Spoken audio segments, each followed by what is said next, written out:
जय महादेव दर्शकों, astro Tiwari ji channel में मैं आपका हार्दिक स्वागत करता हूं। और आज का विषय बहुत ध्यान से आप सुनिएगा, क्योंकि आज हम बात कर रहे हैं कि मीन राशि में गोचर कर रहे राहु से जैसे ही सूर्ययुत हो रहा है तो यह क्या परिणाम प्रदान करेगा। दूसरे शब्दों में, मीन राशि में सूर्य और राहु की युति ग्रहण का योग भी पैदा करने वाली कही जाएगी।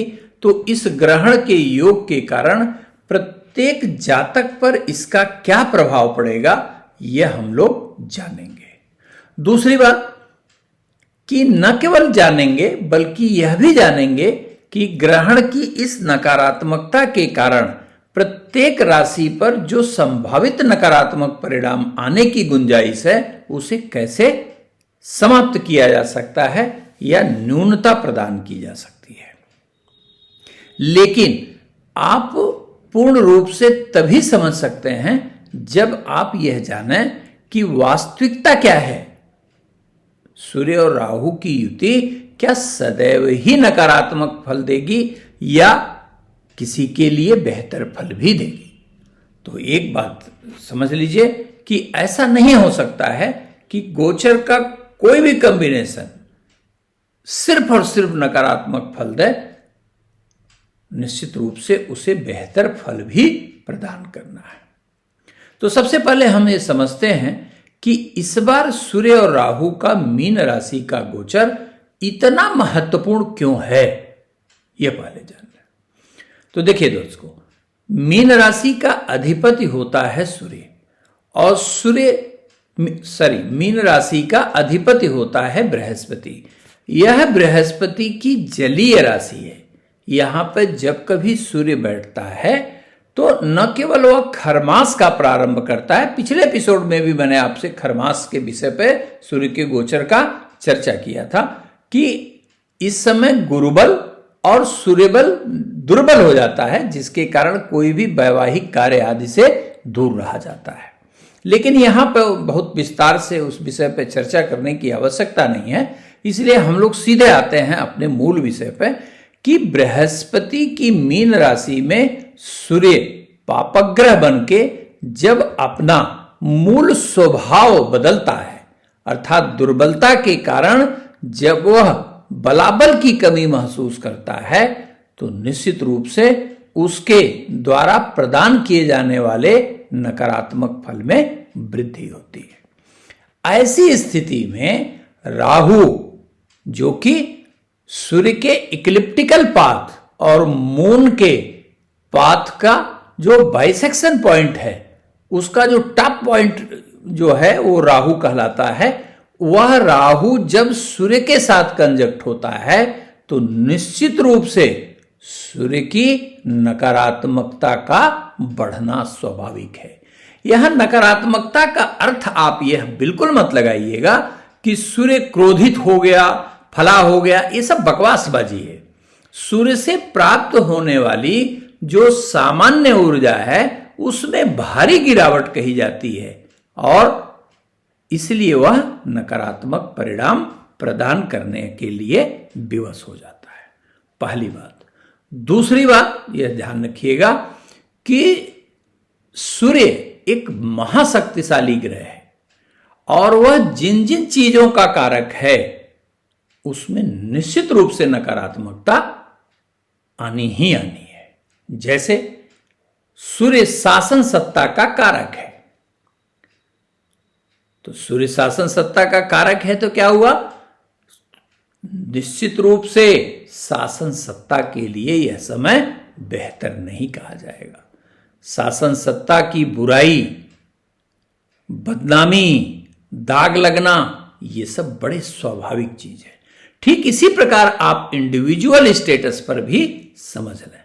और यदि कहीं सुख, सूर्य नामक ग्रह आपके केंद्र अथवा त्रिकोण का कारक है तो निश्चित रूप से बेहद हानि पहुंचाने की स्थिति यह बना सकता है। जैसे भारत के जन्मांग में सूर्य नामक ग्रह चतुर्थ भाव का कारक है, अर्थात सुख का कारक है। आप जो कार्य कर रहे हैं वह कितना आनंद प्रदान करेगा जनता को या अन्य जो है देश से जुड़े हुए सभी, चाहे कर्मचारी हो, चाहे नेता हो, चाहे कोई भी हो, उसको कितना आनंद प्रदान करेगा, यह उसका मूल कारक है। तो सूर्य का गोचर में इस तरह से ग्रहण में आना निश्चित रूप से ओवरऑल भारत की स्थिति को खराब करने वाला कहा जाएगा। विद्वेष की भावना का जन्म होना, सरकार के ऊपर आक्षेप लगना, बदनामी होना, किसी बड़े व्यक्ति के व्यक्तित्व में दाग लगना भी संभव है। तो अब हम लोग आएंगे सीधे मेष राशि पर। मेष राशि के लिए यह ग्रहण का योग बेहद हानिकारक कहा जाएगा। आपकी राशि से द्वादश भाव में सूर्य और राहु का गोचर आपके लिए शारीरिक रूप से भी नकारात्मक कहा जाएगा, मानसिक रूप से नकारात्मक कहा जाएगा, आर्थिक रूप से भी खराब कहा जाएगा। यदि आप सरकारी सेवा में हैं तो निश्चित रूप से बहुत सावधानी की आवश्यकता कही जाएगी, अन्यथा आप किसी विवाद में फंस सकते हैं, या कभी पूर्व में कोई खराब कार्य किया हो तो वह प्रकाश में आ सकता है और आप दंड के भागी भी बन सकते हैं। गवर्नमेंटल डिसफेवर के कारण आम व्यक्ति को भी समस्या का सामना करना पड़ सकता है। आपके लिए आवश्यकता से अधिक पैसे का व्यय जहां मानसिक चिंता का कारण बन सकता है, वहीं पर संतान के क्रियाकलाप से भी आपको मानसिक आघात की स्थिति लग सकती है। धन कमाने के मार्ग में अनावश्यक बाधाएं भी उपस्थित हो सकती है। इसी के साथ साथ आप जिसके ऊपर बहुत भरोसा करते हैं उससे भी आप आहत हो सकते हैं, अर्थात भरोसा टूट सकता है। अचानक धन का व्यय, अचानक सम्मान की हानि भी संभव है। तो क्या करना चाहिए आपको इस स्थिति से बचाव के लिए? आपको दैनिक भगवान भास्कर को जल देने के साथ एक माला ओम रांग राहवे नमः निश्चित रूप से पढ़ना चाहिए और निकट के शिवालय जाकर भगवान शिव का अभिषेक करना चाहिए। वृषभ राशि के लिए सूर्य और राहु का गोचर एकादश भाव में होगा। तो यह सूर्य का एकादश भाव में गोचर बेहतर है। वृषभ राशि के लिए सूर्य का एकादश भाव में गोचर जितना बेहतर है, उससे ज्यादा बेहतर जो है वो राहु का गोचर है। लेकिन दोनों की युति के कारण आपको सुख का अभाव होगा। आप देखेंगे कि आपके कार्य खटाखट होंगे, मतलब आप जिन कार्यों को करने के लिए लंबे समय से संघर्ष कर रहे थे वो आसानी से आपके कार्य होंगे, लेकिन कार्य का आनंद लेने में आप विफल होंगे, पहली बात। दूसरी बात जो मूल रूप से आपको समझना है कि यदि आप कहीं पान का, तंबाकू का या अन्य इस प्रकार के किसी भी नशीले पदार्थ का प्रयोग करते हैं तो आपको माउथ अल्सर की शिकायत हो सकती है और यह रोग भी आपका बढ़ सकता है। इसी के साथ साथ भूमि के लिए, भवन के लिए, वाहन खरीदने के लिए यह समय आपके लिए बिल्कुल ही उचित नहीं कहा जाएगा। यदि इस समय का सही उपयोग आप करना चाहते हैं तो धनार्जन के लिए जितने भी कार्य आप कर सकते हैं उसको निश्चित रूप से करिए। यदि अपने कार्य के लिए बाहर जाना हो, लंबी यात्रा करनी हो, चाहे देश में चाहे विदेश में, तो एकदम निफिक्र होकर यात्रा करिए। यात्रा आपकी सुखद होगी और फलदायी होगी। सूर्य और राहु के ग्रहण से बचाव के लिए आपको नियमित रूप से भगवान सूर्य को जल देने के बाद आदित्य हृदय स्तोत्र का अवश्य पाठ करना चाहिए। मिथुन राशि के लिए सूर्य और राहु का दशम भाव में गोचर बेहतर परिणाम कहा जाएगा। लेकिन यह प्रगति के लिए कार्य क्षेत्र में प्रगति दिलाएगा, मान सम्मान दिलाएगा। यदि आप नौकरी कर रहे हैं, लंबे समय से आपके प्रमोशन रुके हुए हैं, तो प्रमोशन का मार्ग भी प्रशस्त होगा। लेकिन यदि आप कहीं उच्च रक्तचाप के यानी हाई ब्लड प्रेशर या कार्डियक संबंधित किसी प्रॉब्लम से ग्रस्त हैं, तो आपको अपने स्वास्थ्य पर बहुत ध्यान देना होगा। दाहिने पैर में भी आपको थोड़ा दर्द की शिकायत हो सकती है, अर्थात न्यूरो से संबंधित प्रॉब्लम की गुंजाइश भी बन सकती है। इसी के साथ साथ दशम भाव में सूर्य और राहु का गोचर पिता से गंभीर मानसिक विवाद की स्थिति उत्पन्न कर सकता है, इसलिए विशेष रूप से आपको ध्यान देना चाहिए। एक बात और मिथुन राशि के हमारे सभी दर्शकों को यह ध्यान रखना चाहिए कि आपकी जन्म कुंडली में सूर्य नामक ग्रह तृतीय भाव का कारक होता है। जन्म कुंडली से तात्पर्य जन्म कालिक हमारा आपकी राशि से है, अर्थात मिथुन राशि से तृतीय भाव का नेतृत्व सूर्य नामक ग्रह करता है और तृतीय भाव भाई बहन पराक्रम का है। इसमें लगने वाला ग्रहण आपको निश्चित रूप से ऊर्जा में कमी महसूस कराएगा, भाई बहनों से मानसिक विवाद की स्थिति भी उत्पन्न करा सकता है और अचानक जोखिम भरे कार्यों में हानि भी दे सकता है। लेकिन जो कार्य आप कर रहे हैं या जिस कार्य को करना चाहते हैं, बशर्ते कोई जोखिम भरा कार्य नहीं है, तो उसमें सफलता व संभावी आपको दिखाई देगी। अपने सक्सेस को और बेहतर बनाने के लिए आपको क्या करना चाहिए कि नियम से भगवान भास्कर को जल देते हुए उनके द्वादश नाम का कम से कम 3 बार अवश्य पाठ करना चाहिए। कर्क राशि के लिए भाग्य भाव में सूर्य और राहु का गोचर अच्छा नहीं कहा जाएगा। भाग्य की प्रतिकूलता के कारण आप देखेंगे कि बनता हुआ कार्य भी आपका बिगड़ सकता है और इसी के साथ साथ आपके अंदर एक नकारात्मक ऊर्जा का संचार हो सकता है। यदि आप तेज वाहन चलाते हैं तो छोटी मोटी दुर्घटना भी हो सकती है और पैर के टूटने की गुंजाइश कही जाएगी। हड्डी से संबंधित समस्या से भी आपको जूझना पड़ सकता है। परिवार के मामलों में आपको विशेष ध्यान देना होगा, अन्यथा पारिवारिक वाद विवाद की स्थिति गंभीर मानसिक पीड़ा प्रदान कर सकती है। इस स्थिति से बचाव के लिए करना क्या है आपको? सीधा सा एक कार्य करें, प्रतिदिन भगवान भास्कर को जल दें और ओम घृणि सूर्याय नमः का 1 माला जप करें और प्रत्येक रविवार को साबुत लाल मसूर की दाल लेकर गरीबों में दान करें। सिंह राशि के लिए निश्चित रूप से सूर्य और राहु का गोचर बेहद प्रतिकूल कहा जाएगा।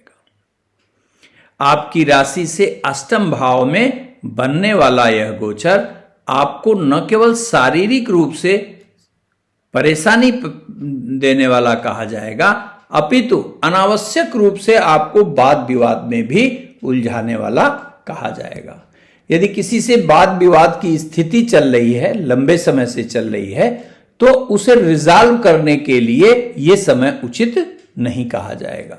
यदि कोई बहुत लंबे समय से योजनाबद्ध किया हुआ है कोई प्रोग्राम आपका जो इस समय करना जरूरी है, तो संभव है अगर हो सके तो निश्चित रूप से उसे टालने का प्रयास करिए। इसी के साथ साथ आपको अपने व्यवसाय में अचानक हानि की स्थिति भी आ सकती है और चलता हुआ कार्य भी संकट की स्थिति को प्राप्त कर सकता है। अचानक धन की कमी के कारण मानसिक रूप से आप नकारात्मकता का अनुभव कर सकते हैं। यात्रा में भी कष्ट की स्थिति उत्पन्न हो सकती है और पड़ोसी से वाद विवाद की स्थिति भी उत्पन्न हो सकती है। किसी व्यक्ति के द्वारा आप ठगे भी जा सकते हैं। इस स्थिति से बचाव के लिए भगवान भास्कर को जल दीजिए, नियम से ओम आदित्याय नमः कह के सूर्य को जल दीजिए और निकट के शिवालय जाकर दूध से भगवान शिव का अभिषेक करके ओम रुद्रदेवाय नमः मंत्र का एक माला अवश्य जप करिए। कन्या राशि कन्या राशि, आपकी राशि से सप्तम भाव में बनने वाला सूर्य और राहु का ग्रहण निश्चित रूप से अच्छा नहीं कहा जाएगा।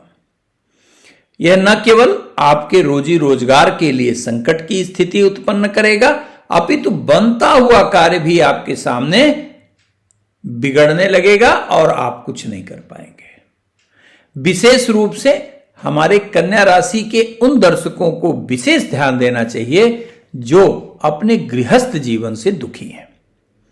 यदि आपका जीवन साथी के साथ कोई मनमुटाव की स्थिति है तो बिल्कुल ही आग लगाने की कोशिश न करिए, रिजॉल्व करने की भी कोशिश न करिए। जितना दूर रह सके विवाद से रहने की कोशिश करिए, अन्यथा वाद विवाद की स्थिति बढ़ सकती है, सेपरेशन की स्थिति भी आ सकती है। रिलेशनशिप में भी यदि आप हैं तो निश्चित जानिए कि जरा सा भी नकारात्मक व्यवहार आपको अपने पार्टनर से बहुत दूर कर सकता है। नए प्रकार के पार्टनरशिप का काम इस समय बिल्कुल नहीं करेंगे, और यदि आपको लंग्स में कहीं से कोई प्रॉब्लम महसूस हो, लंबे समय से खांसी आ रही हो या बुखार न उतर रहा हो, तो निश्चित रूप से आप चिकित्सक को अवश्य दिखाएं। इस समस्या के समाधान के लिए क्या करना चाहिए आपको? सूर्य को जल देना ही देना है, और उसके पश्चात आपको एक माला मृत्युंजय का करना अमोघ परिणाम प्रदान करने वाला कहा जाएगा। तुला राशि से सब छठे भाव में सूर्य और राहु का गोचर बेहतर परिणाम प्रदान करने वाला कहा जाएगा। लंबे समय से जो कार्य आपका पेंडिंग था वो सफलतापूर्वक थोड़े प्रयास में ही होता हुआ दिखाई देने लगेगा। ऐसे ऐसे लोग आपकी मदद करेंगे कि जिनसे कभी आपने जीवन में कल्पना नहीं किया था कि ये भी आपकी मदद कर सकते हैं, वो लोग भी आपकी मदद करेंगे, यह ध्यान रखिएगा। और विवाद सहजता पूर्वक निपटेंगे। विवादित कार्यों से अचानक लाभ की स्थिति भी आपको प्राप्त हो सकती है, यह ध्यान रखिएगा।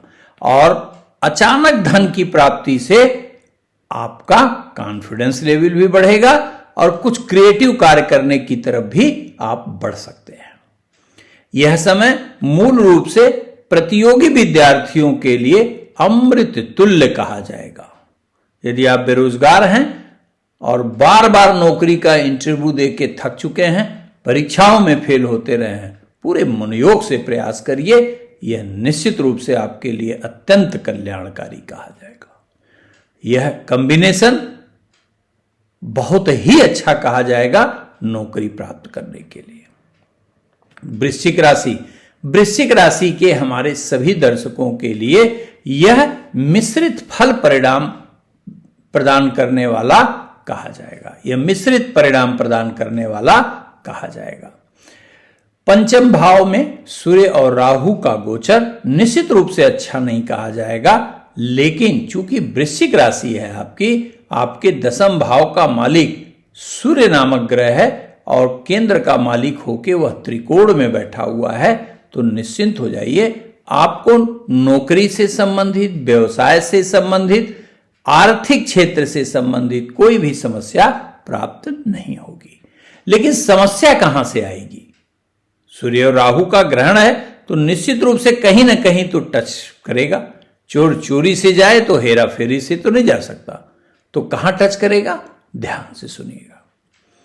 यहां पर बनने वाला जो ग्रहण है ये आपके कंसंट्रेशन लेवल को खराब करेगा। अर्थात यदि आप विद्यार्थी हैं तो पढ़ाई से मन हट सकता है, इधर उधर जो है आप विचलित हो सकते हैं।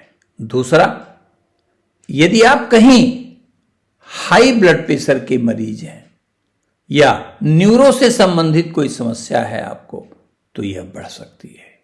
दूसरा, संतान से वाद विवाद की स्थिति उत्पन्न हो सकती है। और यदि आपकी कहीं से भी इस बात की संभावना बनती हो कि विदेश से संबंधित कोई अपॉर्चुनिटी आने वाली है, तो एक लाइन में उसे ना कहिए, अन्यथा गंभीर नुकसान की स्थिति उत्पन्न हो सकती है।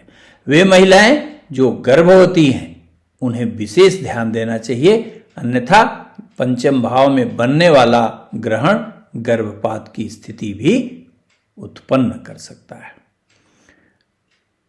तो क्या करना है आपको? नियमित रूप से आपको भगवान सूर्य को जल देना है और आदित्य हृदय स्तोत्र का या सूर्य चालीसा का एक बार पाठ अवश्य करिए। धनु राशि के लिए यह गोचर बेहद खराब कहा जाएगा, बहुत खराब कहा जाएगा। चतुर्थ भाव में, आपकी राशि से चतुर्थ भाव में सूर्य का और राहु का पाया जाना हर तरह से खराब है। शारीरिक रूप से भी दिक्कत हो सकती है, माता के स्वास्थ्य को लेकर चिंता उत्पन्न हो सकती है, भाग्य के सहयोग न मिलने के कारण आपके सहज और बनते हुए कार्य भी बिगड़ सकते हैं। सामाजिक रूप से भी थोड़ा सा आपकी बदनामी की स्थिति उत्पन्न हो सकती है। नौकरी के जाने का खतरा भी पैदा हो सकता है, और यदि कहीं ऐसी स्थिति में है तो किसी भी प्रकार से विनम्रता पूर्वक अपने उच्चाधिकारी से मिलकर नौकरी को कम से कम 13 अप्रैल तक अवश्य खींचने का प्रयास करिए। इसी के साथ साथ एक बात और ध्यान रखिएगा कि चतुर्थ भाव में सूर्य और राहु का ग्रहण थोड़ा विवाद की स्थिति भी पैदा कर सकता है, और मुख्य रूप से भूमि से संबंधित मामलों में। तो एक तो भूमि का यदि व्यवसाय करते हैं तो थोड़ा एग्रेसिव काम बिल्कुल मत करिए। यदि खरीदना है तो उसे 1 महीने के लिए निश्चित रूप से टाल दीजिए। इस स्थिति से निपटने के लिए नियमित भगवान सूर्य को ओम सूर्याय नमः कह के जल दीजिए और सूर्य के 12 नाम का कम से कम 3 बार पाठ करिए। मकर राशि के लिए सूर्य और राहु का तृतीय भाव का गोचर चमत्कारिक फायदा प्रदान करने में सहायक कहा जाएगा। पराक्रम में वृद्धि करेगा और चलते हुए कार्यों में अपेक्षा के अनुरूप जहां यह फल प्रदान कराएगा, वहीं आपकी शोहरत बढ़ाने में यह मदद करेगा। इसी के साथ साथ आपको धन प्राप्ति का नया नया मार्ग भी यह सुलभ कराएगा। और यदि कहीं आप राजनीति से संबंधित कार्य करते हैं तो निश्चित जानिए कि यह आपको पद प्राप्ति की तरफ ले जाएगा। यदि आप विद्यार्थी हैं तो प्रतियोगी विद्यार्थी यदि हैं तो परीक्षा में सफलता प्राप्त होने की संभावना महत्तम कही जाएगी। यह बात ध्यान रखिएगा। लेकिन यहां तृतीय भाव में सूर्य और राहु का गोचर अचानक चोट लगा सकता है। आपके बांह में या पैर में चोट लग सकती है या तेज दर्द की स्थिति भी बन सकती है। भाई बहनों में मानसिक मतभेद की स्थिति भी उत्पन्न हो सकती है। इस स्थिति से बचाव के लिए भगवान भास्कर को जल दीजिए और जल देते समय उसमें लाल रोली अवश्य डालिए और बजरंग बाण का 3 पाठ आपको कल्याण प्रदान करने वाला कहा जाएगा। कुंभ राशि, आपके लिए इस सूर्य राहु का गोचर मिश्रित फल प्रदान करने वाला कहा जाएगा। एक तरफ जहां आपको अपने जीवन साथी का पूरा सहयोग और समर्थन प्राप्त होगा, वहीं जीवन साथी को ही लेकर पारिवारिक विवाद की स्थिति भी उत्पन्न हो सकती है और नेत्र पीड़ा भी आपको मिल सकती है। नेत्र से संबंधित रोग की स्थिति बन सकती है और अचानक धन की हानि भी संभव है। इसी के साथ साथ आपको जीवन साथी के अस्वस्थता के कारण भी मानसिक तनाव की स्थिति बन सकती है। नियमित रूप से आपको भगवान सूर्य को जल देना है और 1 माला महामृत्युंजय अवश्य करना है। प्रतिदिन गरीबों में अन्न का दान सूर्य के नकारात्मक प्रभाव को न्यूनता प्रदान करने वाला सिद्ध होगा। मीन राशि, आपकी राशि पर ही सूर्य और राहु का गोचर रहेगा। तो सबसे पहले जो आपको चौकन्ना रहना है वो स्वास्थ्य पर। स्वास्थ्य में समस्या उत्पन्न हो सकती है। घर में आपको ऐसा महसूस हो सकता है कि सब कुछ करने के बाद भी हमारे घर वाले हमको नोटिस नहीं दे रहे हैं, नहीं ले रहे हैं, अर्थात घर में आपका वजूद बहुत अच्छा नहीं बन पा रहा है। बाहर भी सम्मान में हानि की स्थिति उत्पन्न हो रही है। यह स्थिति आ सकती है। दूसरा, डेवलपमेंट के लिए जो भी कार्य आप कर रहे हैं वह इन किन प्रकारेण रुकने की स्थिति में आ सकता है, यह भी ध्यान रखिएगा। और इसी के साथ साथ विदेश से जुड़े हुए कार्य में भी हानि की स्थिति बन सकती है। मीन राशि के हमारे सभी दर्शकों को एक फायदा यहां ग्रहण मुख्य रूप से देने वाला कहा जाएगा कि आपके नए आर्थिक स्रोत का बहुत सॉलिड जो है वो सोर्स पैदा करेगा और करने के लिए बिल्कुल प्रेरित करने वाला कहा जाएगा। ये ध्यान रखिएगा। तो क्या करना है आपको? आपको नियमित रूप से भगवान भास्कर को जल देना है और विष्णु सहस्त्र नाम का एक पाठ करना है। यदि नहीं कर सकते तो ओम ब्रिंग बृहस्पतये नमः मंत्र का एक माला जप अवश्य करिए। धन्यवाद मित्रों। आशा है आपको यह वीडियो पसंद आया होगा, और यदि पसंद आया हो तो चैनल को सब्सक्राइब करिए, शेयर करिए। धन्यवाद।